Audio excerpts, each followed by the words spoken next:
Before we begin, we wanted to cover a few housekeeping items. At the bottom of your screen are multiple application widgets you can use to interact with the webcast. You can submit questions to our presenters by using the Q&A widget, or interact with other attendees by typing in the group chat widget. If the slide deck has been made available for download, it can be accessed in the Available Resources widget on the bottom right-hand side of your screen. A recording of this webcast will be made available 24 hours after the live session and will be emailed to all registrants. An evaluation form will appear at the conclusion of this webcast, and your feedback allows us to continually make better content for you. Thank you from all of us at the Conference Board.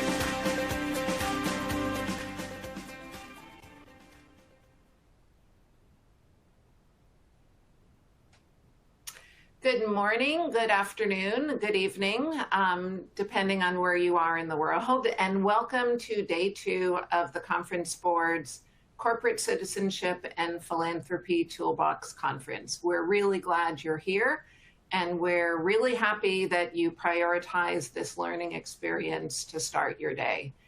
Today's agenda will focus on disaster response, and given the challenges that we're facing related to health and the global pandemic and climate issues and other disasters, many other kinds of disasters as well that we face worldwide, it's really hard to think of a more critical topic. So it makes it that much more significant that you all decided to be here today. Our experts on our various panels will talk about trends. They'll share with us recommendations on how to prepare for the future and disasters yet to come, how to develop a strategy that maximizes the positive impact your company can make. And we'll also hear some case studies with real hard examples to give you, good data to refer to, ideas, we hope, things that you can apply to your own activities and how to activate your own strategies. We'll also hold 3 breakout groups so you can brainstorm and learn from your peers. And right before our 15-minute break, you'll get a link in the chat box to the Conference Board's disaster response survey. So we really encourage you to fill that out. It's very brief. You can do it in the first 2 or 3 minutes of the break, but it'll be really helpful to inform the Conference Board thinking going forward. A little bit of a preview for tomorrow and our next topic, which will be impact measurement. Our last session today will preview and prepare us for tomorrow. Farron Levy, who is founder and CEO of True Impact, is going to lead a session that you really don't want to miss. I've known Farron for about 20 years. I like to call him Professor Levy because I always learn so much whenever I talk to him. So even if you're not able to stay for all of today, I really encourage you to come back for Farron's session, which will be at 2:25 Eastern, that's 11:25 a.m. Pacific, and really you won't be sorry. So that's a little bit about our day today, how we're starting, how we're ending. Before introducing our first 2 speakers, I want to thank our sponsors. Without them, this conference wouldn't be possible, and that is our lead sponsors, CAF America and True Impact, also Submittable, Wise Hive, and our supporting sponsors, CARE and the Center for Disaster Philanthropy. Please be sure to visit the virtual exhibits and take advantage of the resources on all the themes that we've explored yesterday and today. Click on the Q&A icon to submit your questions as you think of them during the session. And at the end of every session today, there'll be a quick pop-up survey that will allow you to rate and give comments on the session you just watched. Again, that feedback is really helpful for us to improve our offerings, and we can apply them immediately as soon as tomorrow. So now, without further ado, I'm going to pass the mic over and introduce our first 2 speakers, and that will be Christine Riley Miller and Patty McIlreavy. And over to you, Christine and Patty. Thanks, Gail, and welcome everyone. I wanted to set some additional context for our session, and this isn't, I'm sure, news to anyone, But with global warming, we're seeing more frequent natural disasters and new types of global catastrophes, including pandemics. At the same time, consumer expectations are increasing. They want to see the private sector do more to address all types of disasters worldwide, and that includes natural disasters and man-made disasters like wars and conflicts. The goal of our session today is to provide guidance on actions companies can take now to better prepare for the next 3 to 5 years. With me is Patty McIlreavy, President and CEO of the Center for Disaster Philanthropy. I've had the pleasure of working with Patty as a board member of CDP. And for those who may not be familiar with CDP, it's the only full-time national resource dedicated to helping donors maximize their impact by making more intentional decisions in response to domestic and international disasters. CDP's expertise and tangible impact on communities worldwide have helped it evolve into a trusted resource for both major philanthropists and grassroots donors over more than a decade of work. Additionally, CDP consults with foundations and corporations on disaster-related giving strategies that best align with their mission. So we'll be taking questions at the end of this session, and I invite you to add those questions to the Q&A at any time. So Patty, you joined CDP before the impact of the pandemic was fully understood in the States. What observations would you make regarding your first 18 months? Yeah, well, first, thank you to the Conference Board for hosting this conversation. It really couldn't come at a more critical time. Disasters just seem to be nonstop at the moment in terms of their scale and the impact that they're having and the attention they're getting, unfortunately.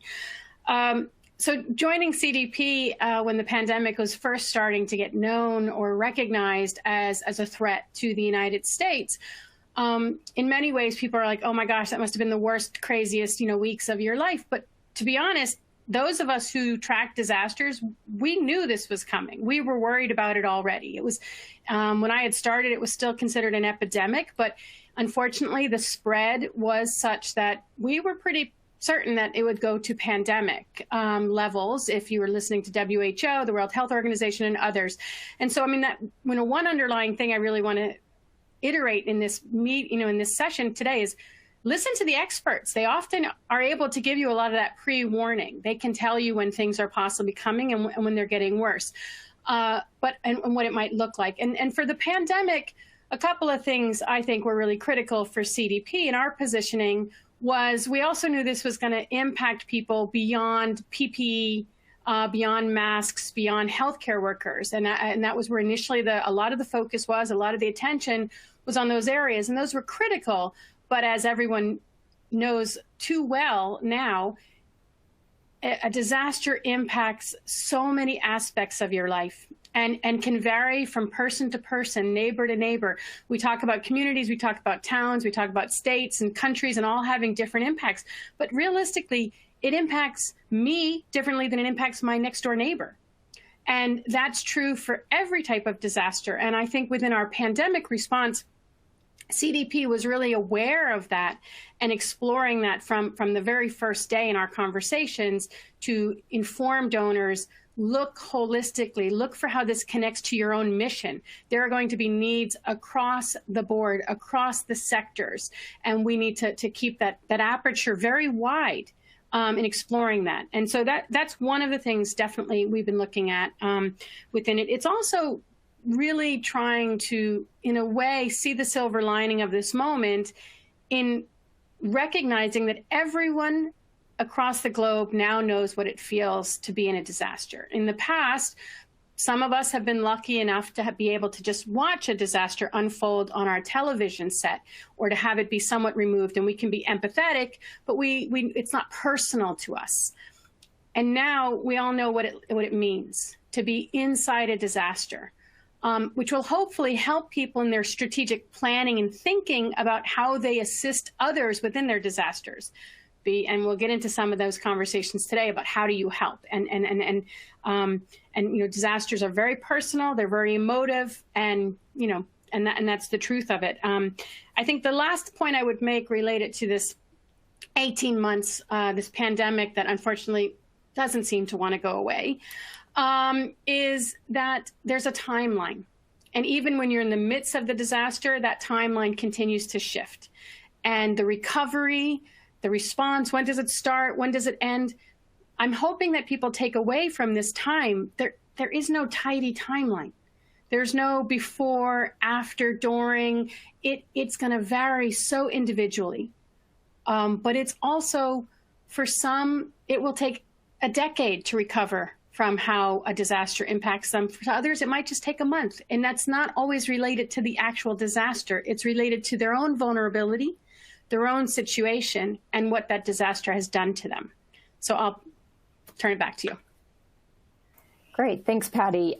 You talked about listening to the experts and being able to anticipate the pandemic, but with news of wildfires, floods, hurricanes, and other extreme events that we're seeing in the news these days, what should we be thinking about the future, and what kinds of new trends or issues should we expect? Well, unfortunately, I say, disasters are a growth industry, and I really wish it wasn't. I mean, nothing would make me happier than to drive us out of business, find a way that we're looking at preparedness, that communities are better able to mitigate the impact of a disaster and they don't need us. But unfortunately, we are going the reverse. The IPCC report that's recently come out, so the Intergovernmental Panel on Climate Change, that report has warned us. We're at code red now. We've already seen it. Even if you don't want to read the report, which is quite voluminous, the news is telling us every day. The hurricane seasons last year was the worst ever. Now it's the worst ever again. We keep breaking records.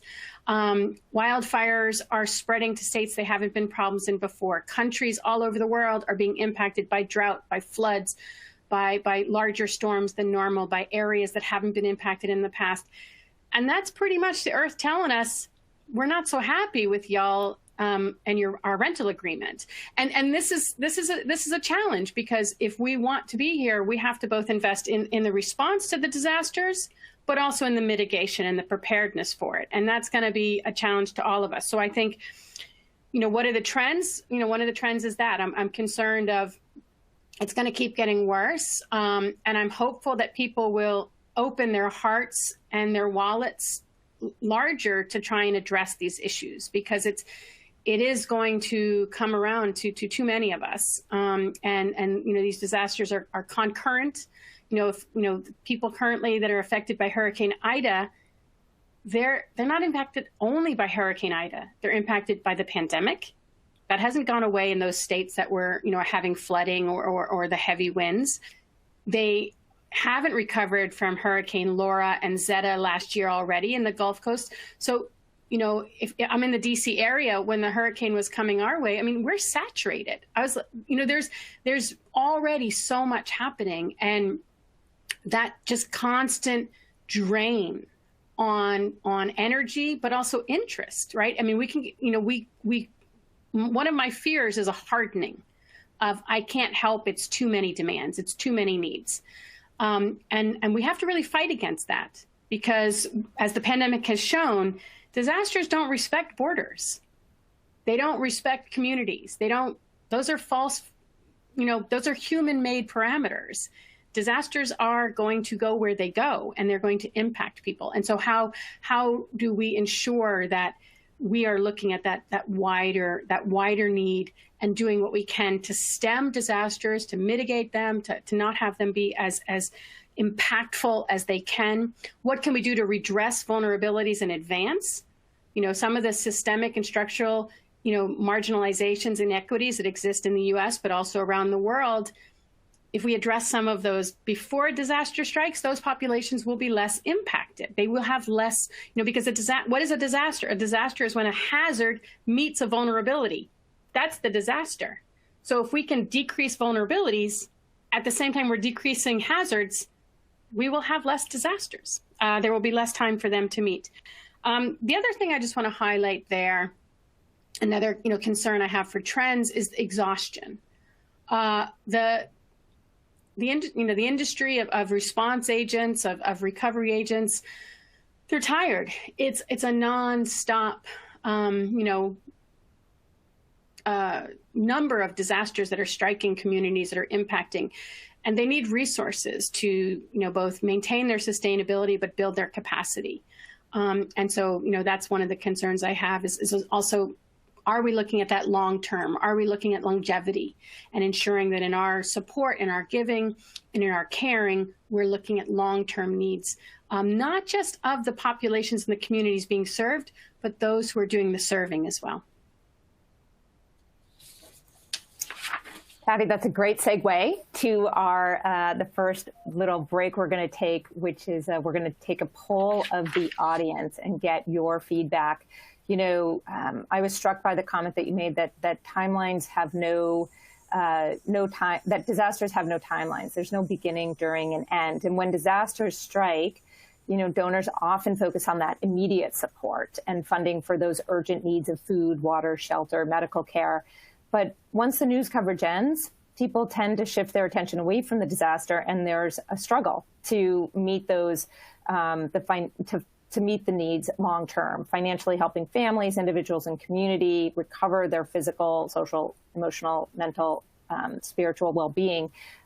And so we're putting up a poll, and the question is, has your company supported disaster response in the last year? And if so, how many disasters have you supported?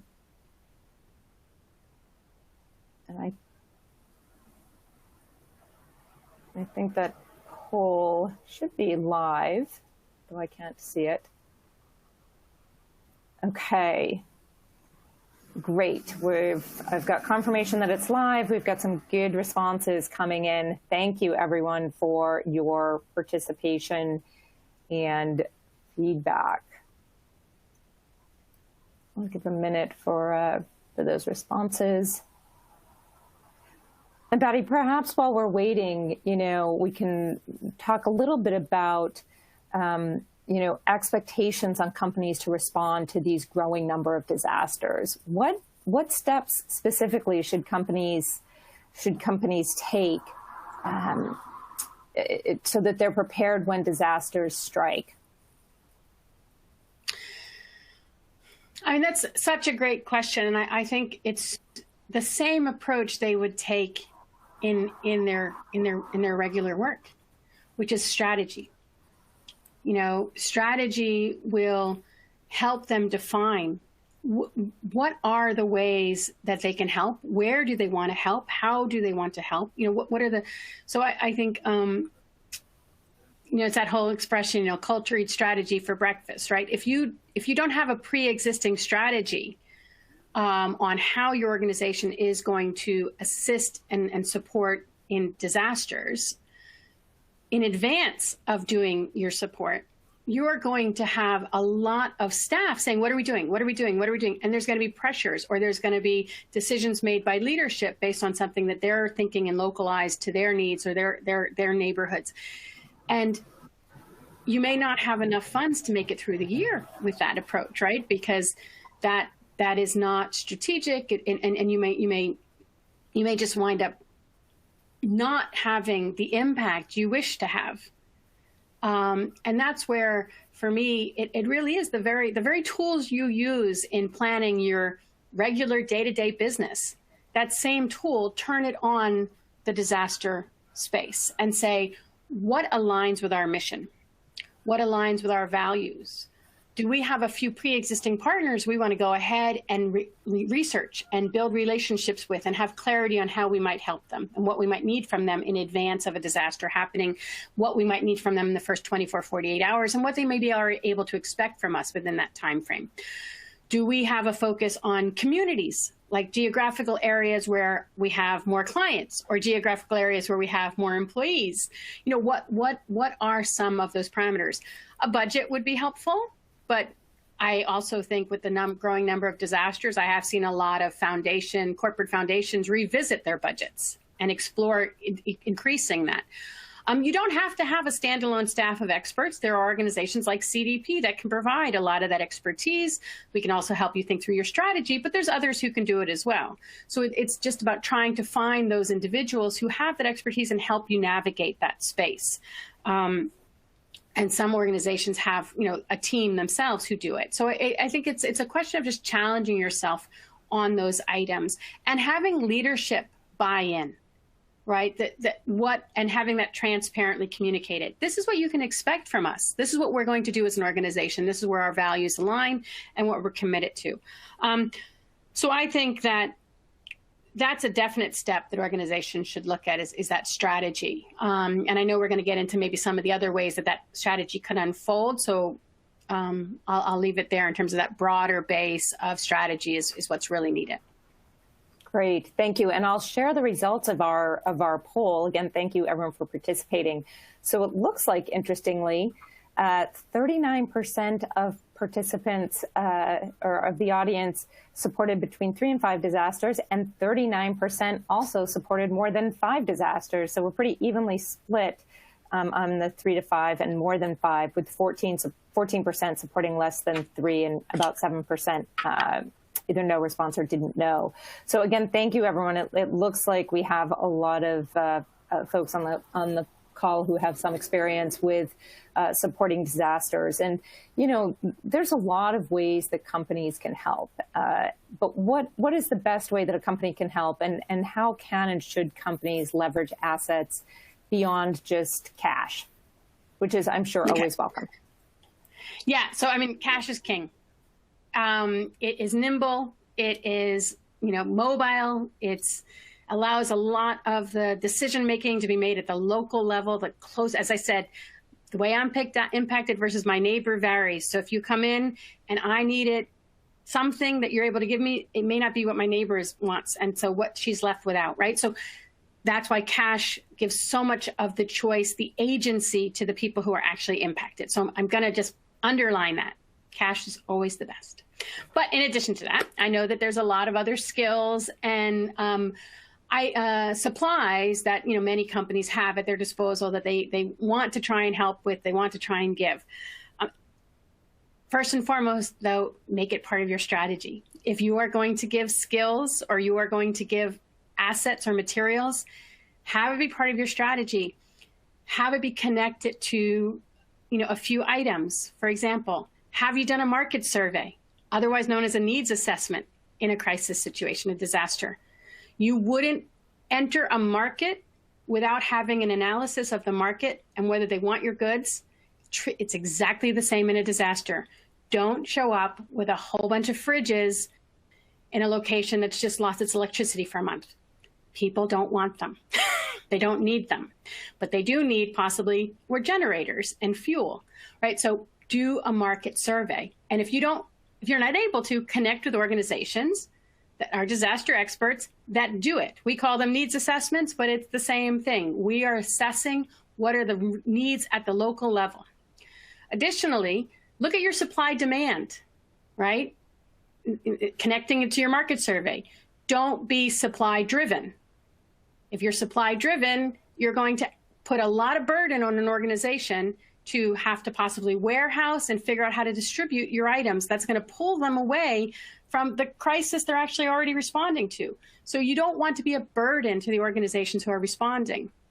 Many organizations will feel, nonprofits in the response will feel obliged to take on assistance because they want to build a relationship with your organization.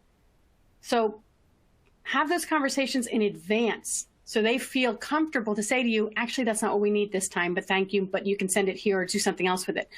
So those pre-existing relationships are really critical to making those connections on supply and demand. Don't assume that they have the resources to manage what you're giving them. So you're sending them human skills, or you're sending them resources and materials. Who's paying to store it? Who's paying to train them? Who's paying for their housing? Who's paying for their transport? Don't assume that the goods alone, that incredibly important asset you have as an organization, is cost neutral. It has a cost to the organization who's taking it on. So again, beforehand, talk with them. What might you need to make this the most impactful? So going back to my refrigerator versus generators, let's say you did arrive with the generators in New Orleans the day after Ida, and you were able to move it around, and you did have fuel for it, Because again, if you didn't think it through, maybe you just brought the generators, but there's no fuel. So people now have a generator they can't use, or they don't know how to actually hook up a generator healthy in a good way to get the carbon monoxide out of their house. Who's training them on that? Who's distributing that? Who's taking it that last mile? So you've brought in an 18-wheeler full of generators. Let's say you brought in the fuel as well because you thought of that. Who's then putting it in the smaller pickups and taking it to the houses for distribution? How have they determined who gets them? How have they determined how to do the training so appropriate hookup and healthy distribution is done, right? Think it through. Again, the entire burden's not on you. Work with a partner who knows how to think it through. What are the issues that we may see with this, and how do we help you get there? And that's why. So I think there's a lot there that in terms of like, make sure if you are going to give assistance beyond cash, have it be as part of a strategy, have it be clearly thought through with a partner, and make sure it is actually connected to the needs on the ground at that time. Thanks, Patty. I could not agree more based on my own experience. We're going to do another poll right now.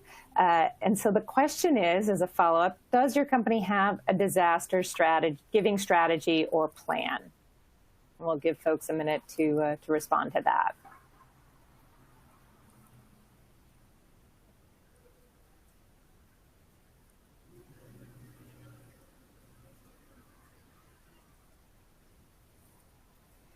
Great. Well, we're waiting for some of those responses to come in.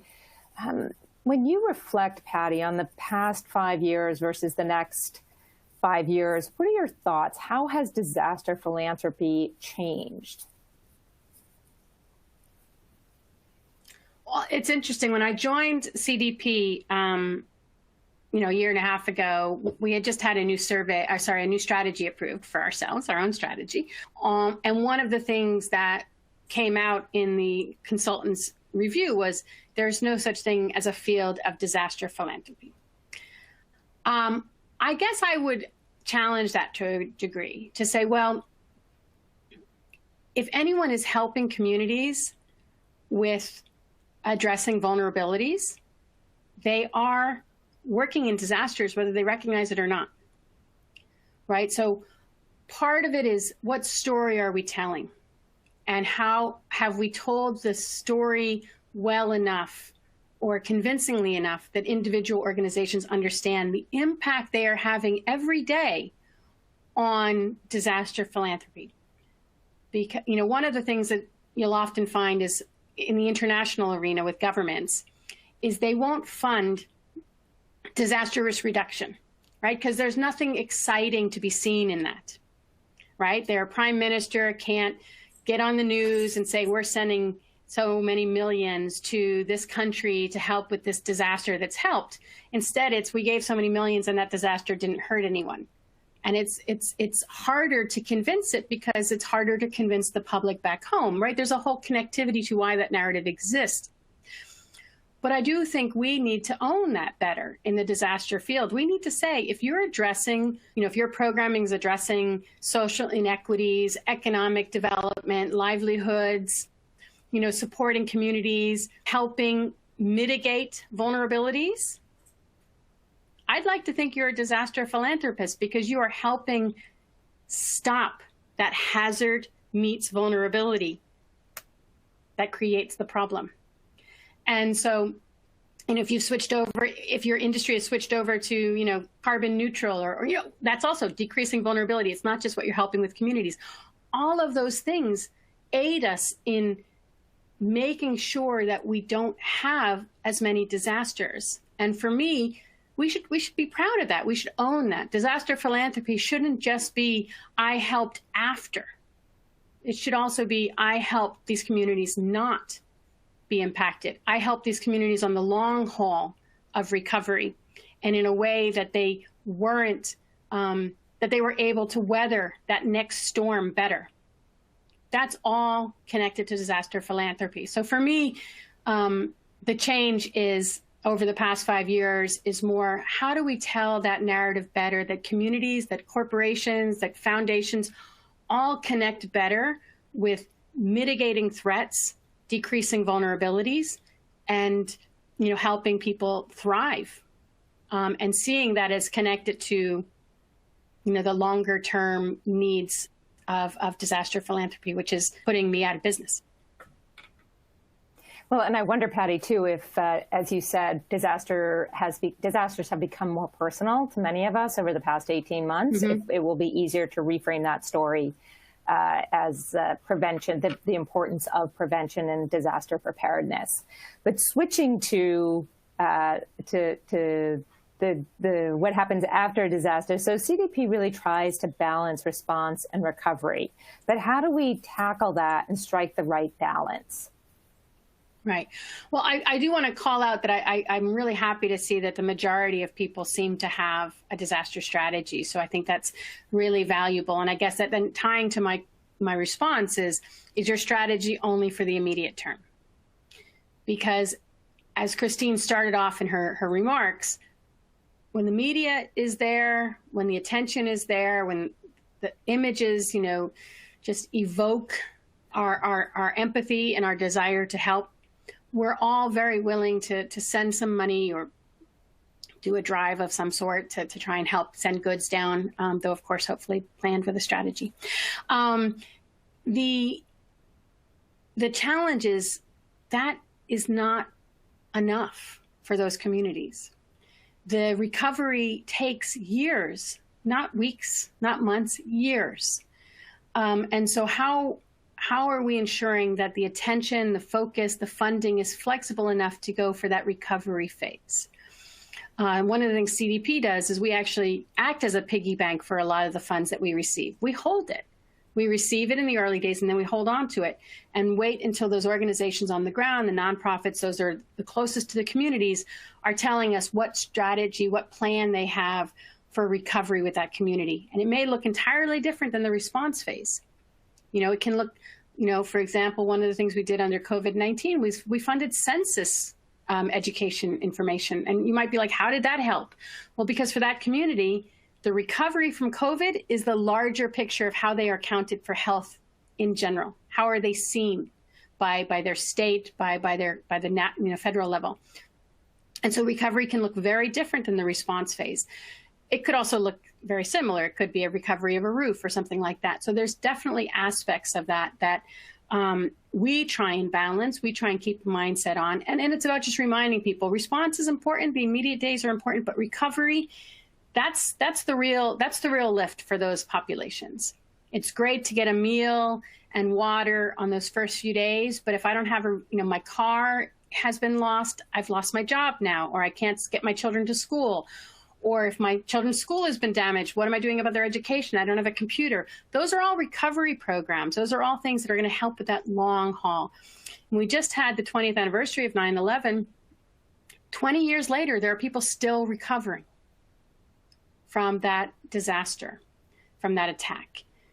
Katrina, over a decade ago, 16 years ago, still recovering. People have never returned to Louisiana, still displaced. We have to remember that in our giving if we really want to have thriving communities who recover from a disaster and are able to be resilient to what next may come. Great. Thanks, Patty. Can you share some examples of best-in-class practices? What companies stand out for you, and what did they do that was so effective? I've already talked a little bit about how you can explore the best ways to do in-kind giving. And I think that is, one of my best-in-class practices would be, work through a partner. And there are different partners out there that you can connect with, especially for in-kind giving, AmeriCares or Direct Relief. There's different organizations that have the capacity and the expertise in facilitating that. But there's others who are operational, who your skill or your goods may actually in-kind, may feed directly into their work. There's water NGOs, there's NGOs that work on economic recovery, whatever it may be. Identify those organizations. So that's, one of the things that I've seen is those relationships, those pre-existing relationships. That's the best in class. When I see those connections in advance. The other thing is work in collaboration with as someone who understands the nonprofit sector, but who's also local. So getting as local as you can and recognizing that you may be seen as even if it's in the US or it's internationally, the best way to help is from someone who represents that community. So how do you identify them, find them, and work with them? And I've seen some great projects, in terms of water organizations and that work with helping, for example, to renovate entire water systems that have been damaged in a crisis. You see this more on the international side. I've seen large scale programs that are brought in that are turned around. Also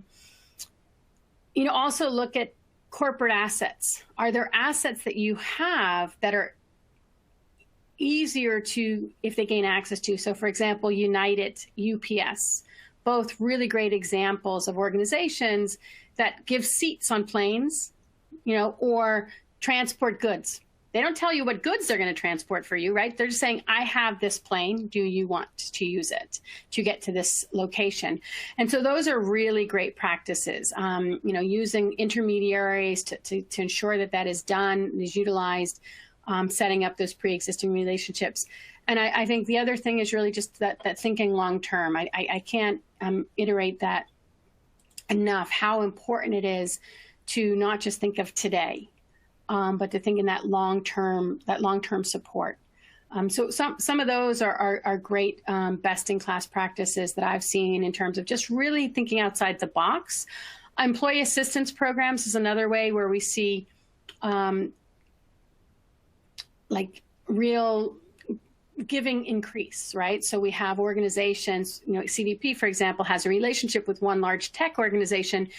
And whenever they have whenever there's a disaster, they have a corporate giving from the organization, but they also encourage the staff to have a giving, and they feed that, in the same way to us or again to another organization. And that's kind of predetermined because of that pre-existing relationships. They're not having to shop around at the time of the crisis. They're able to actually say, here we go. You can, we're proposing you give to choose from one of these three if you wish to give. So it gives those employees an immediate outlet to how to give. And sometimes that's companioned with matching from, the organization itself. Sometimes that's, independent of that. But I feel that there's a lot of practices that are out there, depending on the size of your organization, depending on what you're trying to give, there's different modalities you can use. And Patty, you touched on employee assistance programs. How should we support employees that are impacted by disasters? That's a challenging one. I'm not sure that's so much a question that I have a clear answer for. I can tell you what CDP is trying to explore doing, and that's having an employee assistance program. There are organizations who do this. The Baton Rouge Area Foundation, for example, has an employee assistance program project that I think can invest into. There's a few others. There are, similar to CDP in terms of what I was saying, you can come to us to help get the funding local. There are other nonprofits or even some for-profits who can help you design and define your employee assistance programming package. That's a human resource benefit, right? So that's beyond our remit, but I would encourage everyone to look at that. How do you explore that? And those are often, I think people know already because many of the organizations on this call may have them. That helps to, you define what does a disaster mean? What is the eligibility for this? Because it's not going to be only a disaster on the scale and criteria that CDP is looking at. You're going to be looking much more localized for those employees. And a disaster could be something as personal as a hospital bill that's beyond their capacity, right? It's getting to a much different level potentially. You could look at having, donations of leave, donations of funding. Organizations should give some money into it as well. But that's another space for that internal culture of collaboration and caring that employees can have access to. But that's bigger and better in some ways in terms of its complexities than what we do with disasters. I think that's much more personalized. That's much more about your employee wellness and caring. Thanks, Patty. We have a question from the audience that I think, related to what you were just talking about, but also in terms of the strategy development.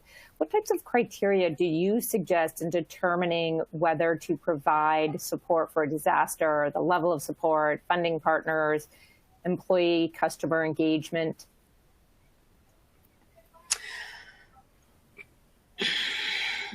I think the criteria can vary. I mean, it's for CDP, we look at a number of factors. We look at scale. We look at the capacity of the organizations on the ground to respond. We look at certain criteria related to, the media, related to assistance. Is there going to be a response on a large scale? We can't respond to everything. So we have certain disasters which we look at more as we're going to keep people informed of these, but we may not actually be doing an active relationship building with community foundations and nonprofits on the ground. But we will put up a profile so you know what we know, which is what it is, what's happening, who are some organizations you might be able to support, or at least how to get information on those organizations. Others, we look at much more concretely in terms of, going beyond that profile, but also possibly having a webinar to inform people more explicitly and looking at, standing up a fund. So I think for each organization, you have to go through that same process.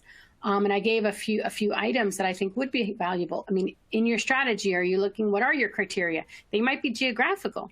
We had one donor assist us with COVID-19, and they said, look, we only want this to go to 7 states.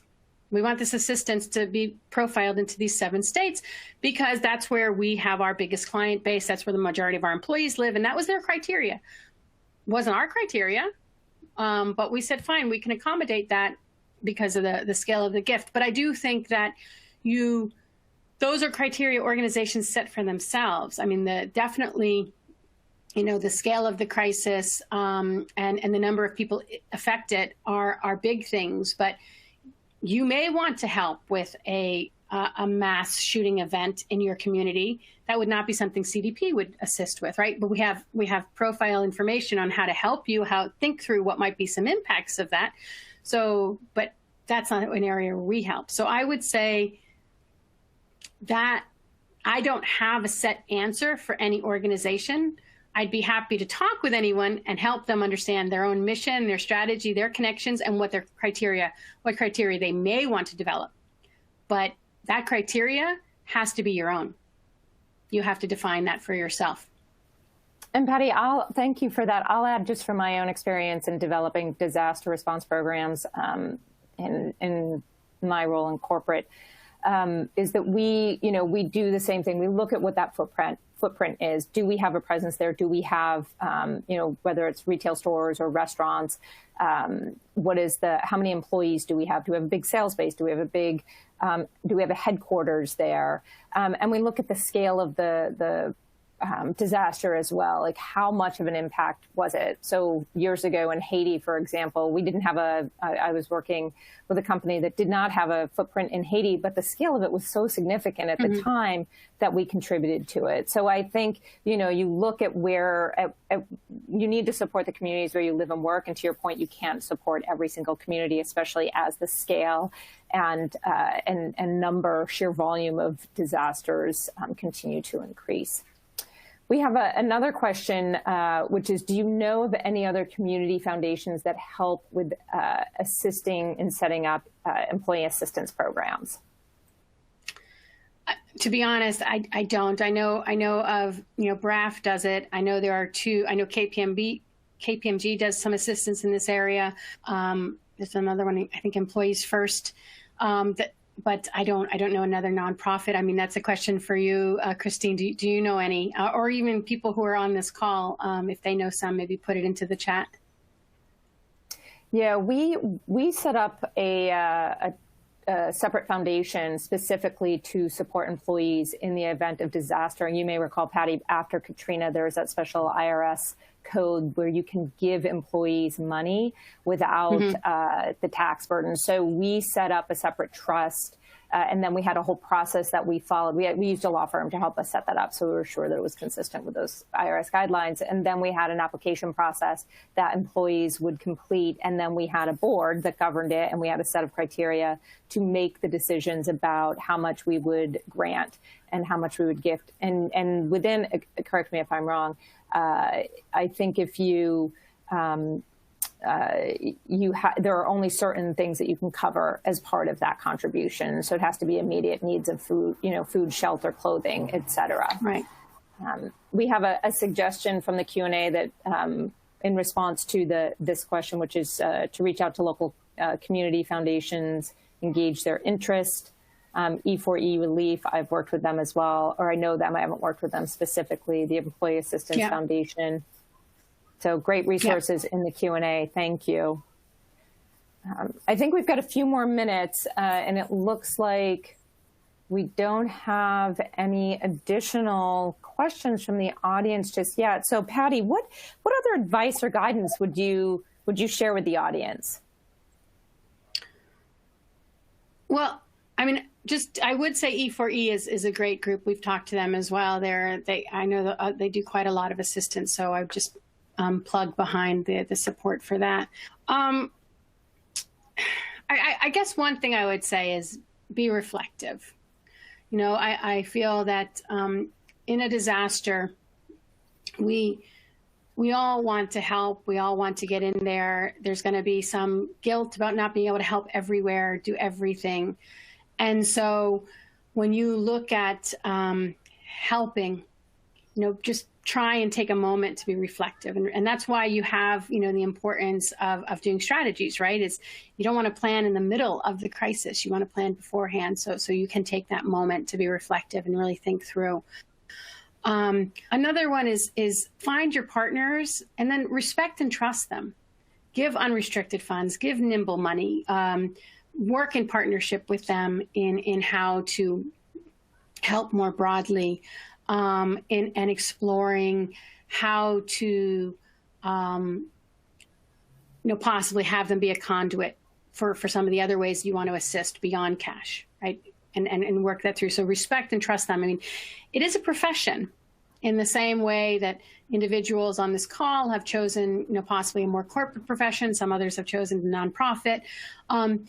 It is a profession and it is a skill. And in the same way you want to, if your house was on fire, you want the fire department to arrive, even if your neighbors all walk outside with buckets, that's it's beautiful and it's a nice thing to see, but you want the fire department.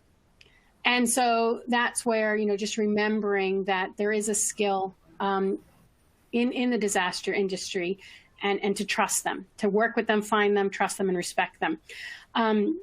And develop those collaborators in advance as part of your strategy. And then wherever you can, be consistent and long-term in your funding. Really think about, not just a one-off or even setting this to, I need this to go out in the next month. I was just on a call with my director for Hurricane Harvey funding, and this was several years ago. Hurricane Harvey hit Texas. She's still giving out grants on this. And one of the questions, one of the things was there was so much money, but given to local organizations, but they were told spend it within the year. So they were having to put out money faster than realistically they needed to because of the donors' desires versus the community's demand, right? So just keep that supply-demand balance. I want to touch on the scale question here because it seems a bit arbitrary. It is a bit arbitrary. You have to decide scale. For us, we look at economic impact, human impact, how many people are hurt, killed. And it's hard. It's, again, very difficult for me to say what that would be for another organization. But we have some parameters of what we're looking at in terms of the scale of human, economic, structural damage. Those are some of the areas that you can look at. We have one final question. I think we are wrapping up very soon. Question around engaging the customer base. Is there fatigue around the Give at the Register campaigns? And are there other tactics that you've seen in this space? I mean, there may be a fatigue with that, but I think the Roundup campaigns work. I mean, I use them. I'm sure others use them. And pennies do add up. We had a lot of CRM, cause-related marketing campaigns that worked for us, where organizations just set up percentage of the profit would go towards donation to us. That's less putting it on the client, to actually do the roundup and give the extra money. That's more the company deciding they're going to cut into a little bit of their funds and allow someone to feel good in purchasing your product. So we've seen a lot of cause-related marketing happen, more than in the past. So I think there's ways like that. I think people are reaching deep. GoFundMes are happening. Folks want it to be local. So I think if you are looking at some of that, explore how do you connect it. Can you make it connected to that community? We did a campaign with Target, and they had it that, in the area we were located, that's where the community could choose us as a potential. It's more. They vote on their rewards, right? You collect so many rewards, and then Target goes based on the way the reward voting goes to different pre-identified nonprofits, and they have it localized. Right, those rewards are the partners that they're choosing for those funds are in that localized area where that community is. So there's a few different models that are out there. Great, thanks, Patty. I think we are out of time, but thank you so much for your time today, Patty, and your incredibly valuable insights. And thank you to all of the audience members for your engagement and participation today. I think Patty's got some resources available, and she can always be reached through the CDP website, which is, Patty, what's that website? Disasterphilanthropy.org. Great. Thank you. And thanks, everyone. And thank you to you both. As Christine just said, there are some resources from the Center for Disaster Philanthropy in this conference resource site. So feel free to check that out later on. We are now taking a quick break, 5 minutes total. Come back at 11:55 a.m. Eastern, and whatever the relevant time zone is, wherever you are. We have a terrific panel with representatives from Mercy Corps and New York Life and Google.org. So I look forward to seeing everybody in a few minutes. Bye-bye.